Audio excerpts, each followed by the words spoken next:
What's up guys, I'm Phoenix Master 1 and welcome to my Forma building guide for this month's holo forms featuring Nabata Altina, young Ilyana, young Mia, and bright Tanith. We're going to be having skills up to the Nidogre and Lorathor banners, so these slice skills are going to be in it.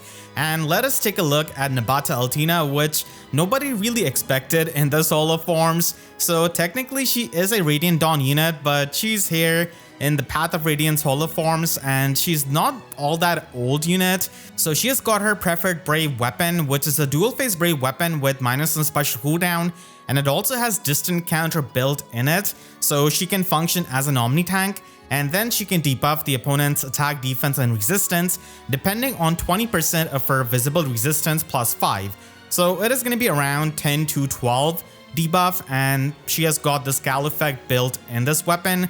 So that can help her tank better against the pre-charge specials, and it can also help her against the special jumps that we have got nowadays. But if you have enough special jumps, then the enemy is still going to be able to trigger the special, and she has got a preferred special in Arms of the Three, and this is going to be giving you the 100% damage reduction piercing when it triggers and 40% damage based on her resistance. And this special needs to be ready at start of the combat, and if she has got more resistance than the opponent, then she basically gets a Dragon Wall effect where the damage reduction is unpierceable. So she's able to get 30% max damage reduction out of this depending on the difference, and this also applies on the AoE specials, so that is really helpful when we have got a lot of AoE units nowadays, and especially Emblem Sigurd, but she will be needing even more help. So Arms of the Three wants you to have her default time pulse 4,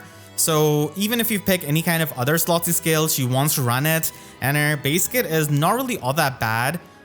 So she can function as a decent Omni tank, but she's not going to be all that insane. And we also have Ninja Diamond, who recently came out, and he has got flat damage reduction in his dual phase Brave weapon, and he also has the piercing. He doesn't really have the Scal effect, but still he can also function similarly, but he's not going to be having as much resistance. And Altina is going to be appreciating any kind of flat damage reduction that he can give her from units like Setith or even Ronan, who got a recent refine. So all of that is going to be helpful in tanking. And for the premium skills that you can try and get, Reposition Gate is definitely going to be the assist of choice, and you can still run her preferred special, but if you want the Forma value, then you could try and get Boulder as the special. It does scale off the defense and it doesn't have the piercing like her preferred special, but if you really want to run an attune skill on her, then I guess you could try and switch it out. But for a lot of people, it might not be the top priority. For this slotty, you could try and get Fire Flood boost so that you can get more HP in bulk, and she also gets extra attack and resistance, and the guard effect along with the scowl of her weapon can help prevent the enemy from triggering the specials. And you could even try and get bonus doubler 4 because she already has the distant counter weapon, so you could try and get the actual bonus doubler 4 and buff her up with units like Ictinier, for example, and try and make her tanky. Stronghold is also an option for the cleansing and for having the visible resistance, but it does reduce your attack by a bit, so not the greatest with this kind of dual phase Brave weapon, but still it is going to be an option. Her most important skill is going to be her slot B, and it should be attack defense spiked wall, because Altina has a low cooldown special, so she doesn't want to run Lagoose Friend, and it's an offensive special, and she already has the piercing, and spiked wall is literally made for units like her, and Ninja Diamond comes with it. So you could try and get the skill, and it is going to be giving you the 7 flat damage reduction and also the null guard effect, and also the true damage based on 15% of her higher defense or resistance. And this is going to be helping you get the true damage on both of your hits. So this is the one skill you should be getting if you're getting her Forma, because everything else can work from her base kit, but this is going to be an actual upgrade compared to what she comes with. And for Slotsy, like I said, Time Pulse 4 is the ideal skill that she wants to run, because she wants to pre-charge her special and have it ready at sort of the combat. So you could still try and get Breath of Life if you're going to be pre-charging it with some other support unit, and this way she's going to be having some help against the AoE specials along with the damage reduction that she gets. So it can help her tank better, and she does have high resistance, and especially if you get Stronghold, then you could try and run a ploy skill. Endless Tempest is also something you could run, and it also helps her with the tanking because she does have the dull all effect from it, and she can also nuke a bit better in the player phase. Even attack wave N can also work out for a brave weapon user like her, and it also gives you a bit of healing. So it is also a skill for the extra attack, and the main skill that you have to focus on with her is gonna be Spiked Wall. Young Ilyana is a green infantry mage, and she was the 4-star focus unit of her banner, and she's got Windy War Tome as her preferred weapon. So this has got +3 resistance and non-1 special cooldown, and it doesn't really have a lot of effects, so it just debuffs the enemy for -6 attack and resistance, and it does have the Dragon Wall built in, so she can get 40% damage reduction, and Dragon Wall also gives you the AoE damage reduction, so it can also help you against the AoE specials with her high resistance, and then she's got the follow-up denial if she wins the resistance check. So sometimes this can be helpful if the enemy does not have the null follow-up effect, or if they're not fast and they do not have the guaranteed follow-up attack. And overall, Arcane Truth Fire is just a much better weapon because it has got at least the 7 flat damage reduction compared to the pierceable Dragon Wall damage reduction that she's got. And you cannot really get her for her Refine because she's going to be getting it very far away in 2029 at this rate. So the regular Ilyana that we have got in the 3-star, 4-star pool is just much better with a better Refine, and she was just part of the Revival Hollow Forms. So if you're picking between either of the Ilyanas, then she is a lot better, but if you're a big Ilyana fan, then you could also try and update her. So for her weapon, you're not going to be able to get Arcane Truth Fire in the Hollow Forms, so there's not a lot of good unhittable weapons for a mage like her that doesn't have a lot of speed. So T-Kick Tower is something you could try and get for the extra stats, and it also has the inbuilt panic effect, so it's a decent weapon. And if you run her with Arcane Truth Fire, then you should be running her with Glacies with this kind of build. But without that arcane weapon, you could just run Flare with Lagoose Friend, and it is going to be working out, as it is going to be a 3 cooldown special. And for slotted, Crystalline Water is going to be helpful so that you can get the cleansing and the visible resistance to make use of the ploy skills. And Slime Mirror is also something you could try and get if you want to use her more for the player phase nuking. And you could also try and get Slime Mirror if you're not going to be giving her Arcane Truth Fire, because if you're going to be giving her Truth Fire, then Slime Mirror does come with the weapon, so you could try and get a different slot skill. And then Attack Resistance Finish is also a good old option. For slot B, Lagoose Friend is going to be the go-to for a lot of the units that just focus on their defense or resistance like her, and this gives her the true damage and flat damage reduction based on her resistance, and it does help with the tanking, and you also get the full damage reduction piercing on your special triggers. But if you don't really want to get the flat damage reduction, then Resonance is something you could try and run. She does have enough HP at this kind of max investment to get the full effects out of it and get some piercing and true damage. And a tempo scale could also be run for the piercing. And Speed Resistance Discord is also an option if you already have the other options on her, and if you want to fully debuff with her and use her more for the support.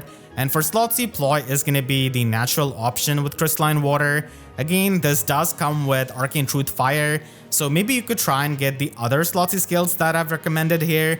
So you could try and get Defense Res Pledge, because Truth Fire does have the Attack Oath built in it. So with the Pledge skill, you're going to be able to fully buff yourself up for the important stats. But Ploy is always helpful, even if you're not going to be giving her Truth Fire. And Time Pulse 4 can also help you trigger a higher cooldown special like Glacies. Creation Pulse is also an option, but it is going to be needing a bit of support with the negative status effects on the enemy so that you can make use of the special jumping from it. Young Mia is a sword infantry unit, and she has got her sharp war sword. So this has got the slaying effect and also phantom speed +10. So it can help her with the dodge, and if you try and get the gust special, then it can also help with its speed check. So if she's within 2 spaces of an ally, then she gives herself the null follow-up status and the dodge status. So the null follow-up is really good, and the dodge is completely pierceable, but still it can help you with the survival, and it also acts as another visible status effect that she has got, which can help with the slice skills if you run that. And she only gets +5 to all of her stats, so this weapon doesn't give her as many stats, but still its phantom speed effect and the full null follow-up is still quite useful along with the -1 special cooldown of it. And just like Ilyana, her refine is gonna be in the distant future of 2029, so you're probably better off giving her the 3rd arcane sword whenever that comes out. But until then, her preferred weapon is still pretty nice, and for her special you should definitely be getting Gust, because it is going to be giving you the unpierceable damage reduction, and also it scales off her speed. An Emblem Marthering is recommended with this build because it brings down Gust to 1 cooldown special, which you can try and pre-charge and then trigger it twice in a single round of combat. And for that, in the slot A, you could try and run Attack Speed Excel, because it does synergize with the Endless Tempest that she's got, and the flat damage reduction and the damage reduction from Gust and the dodge damage reduction from her weapon can all help you survive and make sure that you can double the enemy and then trigger Gust again. So it is also an option with this kind of player phase build, but if you want even more of a player phase skill, then Slice of Sparrow is an option. She already gives herself the 2 status effects, so she's already going to be having the condition met, and she's going to be able to get the true damage out of it. And if you want the true damage, then Attack Speed Finish is also an option, which can also give you the healing. And for slot B, there are not a lot of options. Unfortunately, Lagu's loyalty is too recent, and it is not going to be in the Holo forms. So Speed Defense Tempo could be run so that she can get the 50% damage reduction piercing, and having a bit of piercing is nice, and it can also help her trigger Gust again with its Null Guard. Momentum is also an option to trigger Gust immediately if you're going to be running her with a different emblem, like Emblem Celica for example. So it's also an option for a player phase build, because tanking is not going to be all that easy with young Mia, as the standards of a tank are really high nowadays, and the weapon that she has got and the stats that she has got isn't going to be cutting it. And for the slot B, you could also try and get Lagu's Friend if you want to use her with Godlike Reflexes at higher investment, because Lagu's Friend works with any kind of defensive special. So if you run it, then you should be running Godlike Reflexes with it, and Gust will not be working with it. And for slot C, Endless Tempest is going to be giving you the extra movement and is going to be improving your player phase. It also gives you the Dull All effect, which is helpful with the phantom speed that she has got in her weapon, so the speed checks are going to be a bit easier. And she can also run Time Pulse 4 as her slot C skill to pre-charge Gust and then loop it, but you're going to be giving her some kind of other support to give her the extra movement so that she can function a bit better in the player phase. And Attack Speed Pledge is also an option, and it works with all of her slot B skills and gives her the extra offenses. So ideally, she does want to pre-charge her Gust with the support of her allies and then trigger it twice. The final unit of this Holo Forms is Bright Tanith, and her weapon's description tells you everything. So unfortunately, she is a pretty old unit, and even in the free-to-play pool, we do have many offensive lance flyers that you could try and run, like Summer Male Shez, and the Horba also got a pretty decent weapon refine. And on the more supportive side, we also have Seteth, who did get an amazing weapon refine, so it's kind of hard to justify using Forma Soul on Bright Tanith, but if you're a big fan of her, then she's going to be appreciating a full overhaul. And for her weapon, the best weapon is going to be Johanna Lance Plus from Desert Saber that we recently got, but obviously that is not going to be available in the Holo Forms. So you could try and get Null Spear Plus or Doubler Lance Plus. Both of them are decent options if you're not able to give Johanna Lance, but ultimately that's the best weapon that you should be giving her. And for her special, you could just pick up No Coder. That's the best special on a flyer like her. And for the slot A, Attack Speed Excel is going to be really solid with Rain Snap, and it also works with Johanna Lance if you eventually give that to her, because Saber is going to be in the Grail shop, so it's not like the weapon is extremely hard to give to her, and the stacking of the flat damage reduction is helpful in doing a lot of damage with the reflection of it. And for the other slot A options, you do have Slice of Sparrow and even Attack Speed Mastery if you want to get the Kanto out of her. And if you do run Attack Speed Mastery, then I would recommend running Deadly Miasma as well in her slot C, so it is going to be having good synergy with it. First Slot B Momentum is a really high value skill which also helps you get the true damage, and it also helps you trigger no quarter immediately with its special jumps, and the extra movement from Rain Snap does help with that. But if you just want to get the Kanto, then Speed Defense near Trace 4 is also an option, and it also gives you the 7 true damage. Assassin Strike is also an option if you get really unlucky. You want to get any kind of true damage so that you can improve her damage output. And with Jehana Lance, you could just try and stack up the damage output. And for Slot C, she has a couple of options. So Rain Snap can support your allies, and it can also work well with the Excel skill if you don't want to run the Sigurd Ring. But if you're going to be running the Sigurd Ring, then Deadly Miasma, like I said, is going to be a good player phase option with any of her Slotty skill, and especially Mastery. And Shadow Shift is also an option that can give you some extra stats. And then we have got the Soaring Guidance if you're not going to be giving her Soaring Echo as the attune skill, so that could be used for the warping of the allies and also for giving them the support. The next month, we're going to be having Radiant Dawn holoforms, and it certainly has a lot more options than Path of Radiance. So these are all of the options that you could try and expect. And for the colorless, we're probably going to be getting Legendary Micaiah because she is pretty much confirmed. And Legendary Alencia could also happen because her scheduled rerun does overlap with the holoforms, so she could also be the red option.